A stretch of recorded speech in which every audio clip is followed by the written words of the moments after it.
Thank you for staying with us. Before we went on the break, we're speaking with a media consultant and member of the All Progressives Congress, Kashim Afegbua, on the matter of the crisis rocking the Edo State government, the issue between the governor and his deputy. And Mr. Afegbua, you were citing instances of what it is or what it was working with these persons, because I was going to ask you to share your experience of working with these persons, what it was like.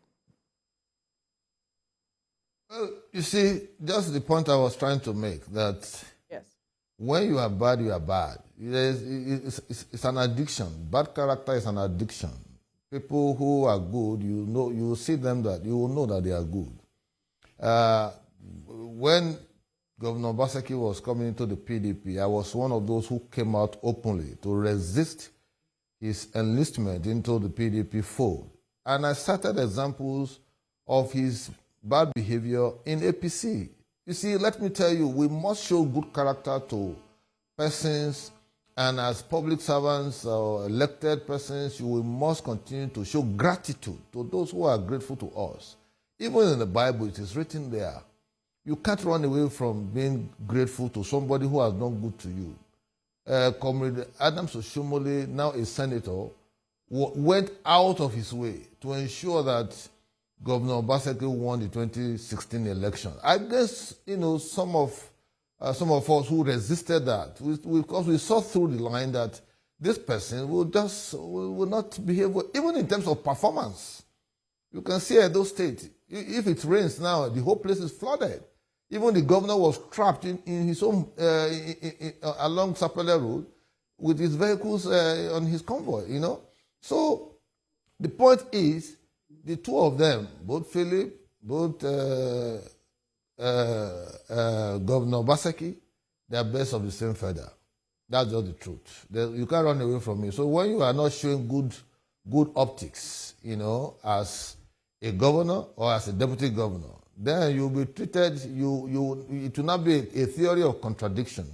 When one theory cancels the other, there will be a new beginning. I think that is what is trying to play out in Edo State, because for me, I can't see why, a governor will be saying that a deputy should not aspire. You can aspire. It's his legitimate right under the constitution of the country. How he goes about it is left to him. You are not going to say because he's trying to aspire, then because of that you'll be plotting how to undercut him. No. Even though I love the fact that they are in crisis now, the truth must be stated at all times that a deputy governor has the right to aspire. But in this case, I love the fight to continue so that the team will consume the two of them, knowing full well that next year elections into the House, into the governorship position will commence. But essentially, it is good for people to be grateful at all times. Gratefulness is a virtue. It has no second name.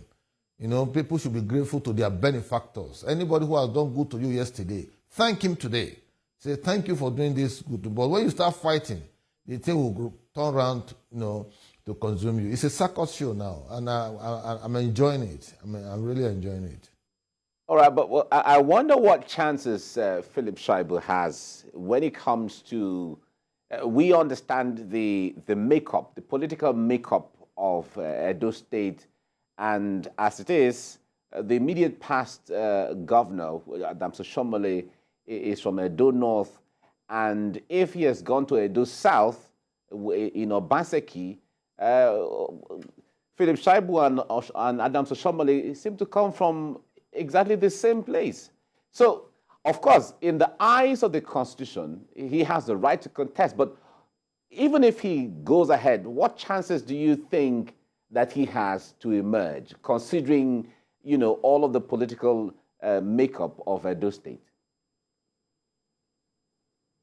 Coach, I hope you are not trying to make me to advertise Philip Shaibu, because as far as I'm concerned, it's inconsequential. Certainly not. Certainly not. We're just looking at the issues as it is. Yes, I know. As far as I'm concerned, Philip Shaibu is not a factor in 2024 governorship race. Prince Kashim Afegbua standing before you or sitting here talking to you, I am also interested. I'm from Edo North. I'm interested to be governor of Edo State. I've paid my dues and I'm going to pursue my aspiration without fear or favor and with strong determination to ensure that we provide leadership that is accountable, leadership that is pro-people, and not leadership that witch hunts or try to undermine leadership in the state, undermine persons and factors. Having said that, whatever that will quickly hasten the exit of these two persons, we will all welcome that. We will celebrate that in Edo State, because if Obaseki were to be performing, doing so well, people will be saying, Philip, please don't distract him. But in terms of governance, Edo is a sorry state.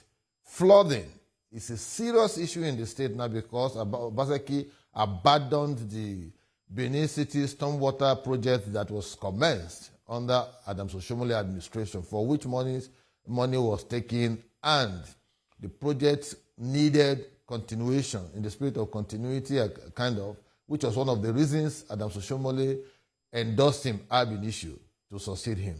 And so now that he has abandoned that and left this thing, and even shamelessly putting billboards on bad roads in Edo, saying that, this road belongs to federal government, please bear with us.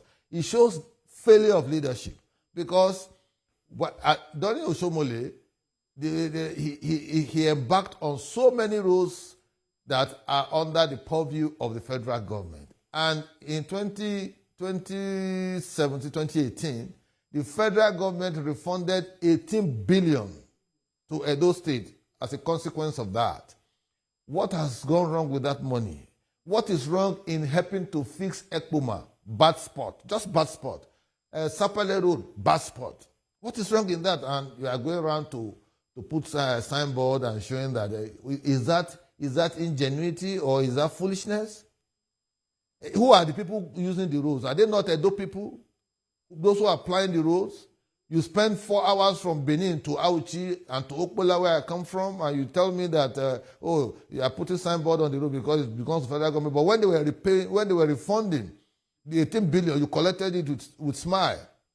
So if Obaseki were to be performing, it would have been okay. Both of them are failures. For them even refusing to constitute a proper assembly in the last 4 years, such that 10 persons were making laws for the good governance of Edo State, 18 local governments.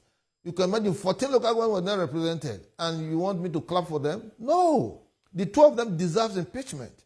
And the earlier they start the process of impeaching the 2 of them, the better for the politics of Edo State. It's a politically conscious state, and we're very enlightened and very civilized. But these persons have brought crudeness and brutishness into the political lexicon of Edo State, and it's quite unfortunate. Now, speaking of impeachment, there are those who have raised concerns with the move by the governor to impeach his deputy, and that's the matter in court now. What do you make of that move by the governor, taking the matters to the courts? Because it seems that this is not sitting right with some persons, although Mr. Shaibu has come out to say that he is loyal to the governor, and that whatever is going on is a matter, or is just, the governor is just a victim of political jobbers, and that he has pledged his loyalty to the governor. But this case in court, what are your interpretation of it? Is the governor too hasty making that move? First of all, the deputy governor was wrong to say he was loyal to the governor. You don't need to be loyal to a governor. You have to be loyal to the Constitution, which defines your function. But you must show solidarity and cooperation with your principal. Because this idea of loyalty to the governor is what is making things go wrong. Democratic governments are governed by Constitution, and the provisions are expressly stated without any let or hindrance. So the deputy governor must show solidarity and cooperation so that together they can perform the functions vested in them, by the Constitution and by the mandates they were given in the state. Now, if Obaseki wants to impeach Philip Shaibu, I will please plead that should happen this morning, if it's possible this morning. Now. I don't need to pretend about this.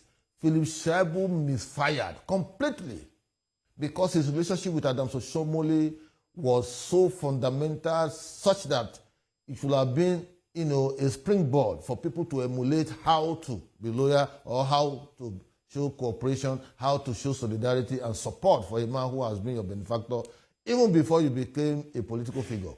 Now, if he has committed impeachable offense, which I'm sure he must have committed, in fact, even the Edo Assembly and refusal to swear in those 14 persons, it's enough impeachable offense. He should be impeached. Then, conversely, Obaseki should also be impeached. The two of them should just go. You see, there will be a breather kind of scenario if the two of them exit the political platform of Edo State. People will breathe well, people will be happy. You will see people celebrate and jubilate because there's too much of deceit. There's too much of pretense. And leadership that is built on pretense and deceit cannot last. Even if it lasts, it will leave sorry tales along his path. So, for me, neither Obaseki nor Philip Shaibu is somebody that is somebody I will cultivate or I will celebrate. No.